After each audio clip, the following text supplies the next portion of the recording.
आजको मौसम चाहिँ एकदम राम्रो छ हैन। अनि यो राम्रो मौसममा चाहिँ हामी साथीहरू चाहिँ पिज्जा खान भनेर चाहिँ यसो बजारतिर निक्लिसकेका छौँ है। अब पिज्जा खाने चाहिँ अर्को एकजना साथी पनि आउँदैछ, त्यही भएर हामी कुरिराखौँ। जस आज पिज्जा चाहिँ मजाले खाइन्छ है। आज छुट्टीको दिन पनि जस पिज्जा खाएर चाहिँ हिँडिन्छ। अर्को एउटा साथी पनि पिज्जा खानला भनेर दाँत उद्याएर आइसकेको छ हैन। चस्मा पनि चट्ट टलक्कै लाछ। जस यसरी ऊ बाटो क्रस गर्दैछ हैन। जस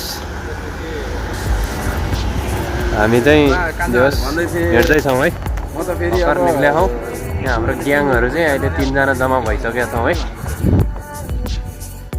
अब हामी यहाँबाट चाहिँ दायाँ बायाँ नअल्मदिकन सरासरी लाग्दैछौँ है।